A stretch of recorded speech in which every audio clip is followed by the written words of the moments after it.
खूबसूरत नारी के लिए चारों पुरुष आपस में झगड़ा करने लगे। इतनी कहानी सुनाने के बाद राजा विक्रमादित्य ने हार से कहा, बताओ भाई रानी के हार, उस स्त्री पर सबसे ज्यादा हक किसका हुआ? रानी के हार के ऊपर बैठा हुआ वीर बोला, महाराज मैं तो रानी का एक तुच्छ सा हार हूँ, जिसे रानी ने मन किया तो पहन लिया, नहीं तो फेंक दिया। मेरे अंदर इतनी बुद्धि नहीं कि मैं आपको ये बता सकूं कि उस युवती पर किसका हक ज्यादा है। हार पर बैठे वीर की बात सुन रानी अबोल्दे को गुस्सा तो बहुत आया, पर वो अपने गुस्से को पी गई और कुछ भी न बोली। जब विक्रमादित्य ने देखा कि रानी तो कुछ बोली ही नहीं और रात का चौथा पहर खत्म होने में बस कुछ ही समय बाकी है, कुछ सोचते हुए वे बोले, सुनो रानी के हार, उस युवती पर सबसे ज्यादा हक उस ब्राह्मण के लड़के का है जिसने उस पुतले में प्राण डालकर उसे जीवित किया। राजा की बात सुन रानी के हार पर बैठा वीर तुरंत बोल पड़ा, क्या बात है राजन, क्या खूब न्याय किया है, आपकी तो जय जयकार होनी चाहिए। हार में बैठा वीर बोला, बोलो राजा विक्रमादित्य की जय। बाकी के तीनों वीर भी राजा विक्रमादित्य की जय जयकार करने लगे।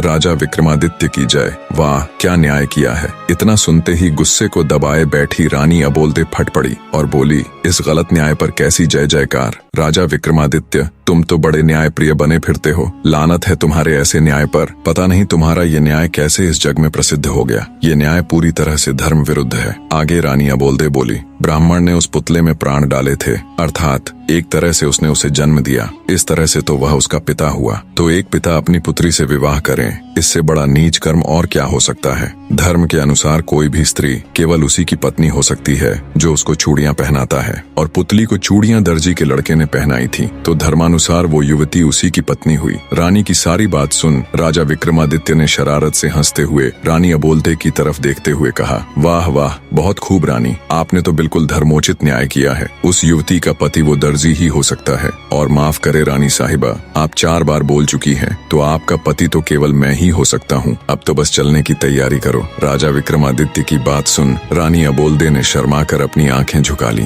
राजा विक्रमादित्य हर्षोत्साहित हो बोला, मार रे ढोलिया ढोल को डंका। रानी अबोल्दे चौथी बार बोली। ढोलिये ने डंका उठा ढोल पर दे मारा। रानी अबोल्दे ने वायदे के अनुसार उसकी कैद में बंद सभी राजाओं और राजकुमारों को सम्मान सहित उनका राजपाट लौटाते हुए उनको मुक्त कर दिया। बड़े धूमधाम से रानी अबोल्दे की शादी राजा विक्रमादित्य के साथ हो गई। राजा विक्रमादित्य जब रानी अबोल्दे को ले उज्जैन नगर पहुँचे तो उनको ताना देने वाली भाभी ने भी उनको अभिवादन देते हुए कहा, मान गए देवर्षा, जो आपने कहा था वो कर दिखाया। कहानी में अंत तक जुड़े रहने के लिए आप सबका तहे दिल से धन्यवाद।